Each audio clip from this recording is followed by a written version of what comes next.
కేంద్రంలోని బీజేపీ ప్రభుత్వం ఎమ్మెల్సీ కవితపై కక్షపూరిత చర్యలను మానుకోకుంటే మరో ఉద్యమం చేపడతామని నిర్మల్ జిల్లా బోధ్ ఎమ్మెల్యే రాథోడ్ బాపురావు హెచ్చరించారు.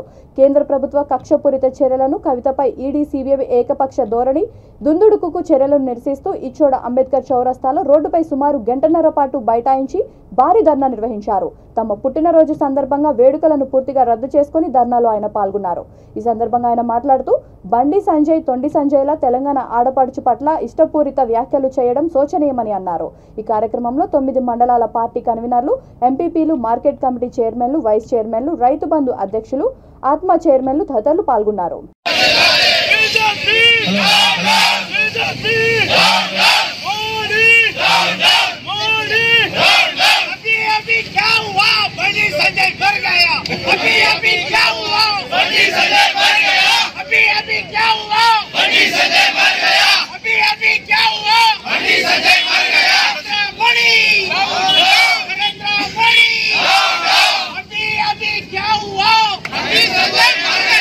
ఏమనుకుంటున్నావు?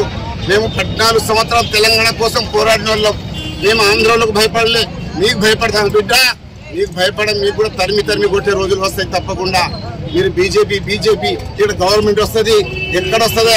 3 నుంచి 4 సీట్లు కూడా రావు మీకు, అది మాకు తెలుసు. కాబట్టి ఈరోజు ఇచ్చోడ మండల కేంద్రంలో మేము దీని మీద ధర్నా రాస్తారు చేయడం జరిగింది.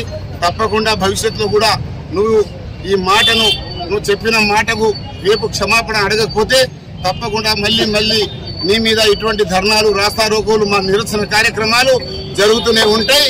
మేము హక్కుల కోసం పోరాడతాం. తప్పకుండా ఢిల్లీలో జెండాను ఎగురవేస్తాం. జై బీఆర్ఎస్, జై కేసీఆర్. లేకపోతే మహిళలందరము ఏకతాటి మీద వచ్చి మళ్ళీ ఆయన క్షమాపణ చెప్పే వరకు మేము పోరాడుతూనే ఉంటాము. చట్టం తన పాటి తను చేసుకుంటుంది. ఆయనకెందుకు నాలుకాను కోసి పడేస్తాం. ఆయన ఏమన్నా అంటే ఆయన గాజులు వేసుకొని తిరుగుతున్నాడా? వాళ్ళ ఇంట్లో ఆయన ఇంట్లో అలా అమ్మ లేదా? అమ్మతో సమానము, చెల్లెతో సమానము. ఆమెను ఏమైనా అన్నాడనుకో మేము మహిళా సమాజము ఊరుకునేది లేదు. జై తెలంగాణ.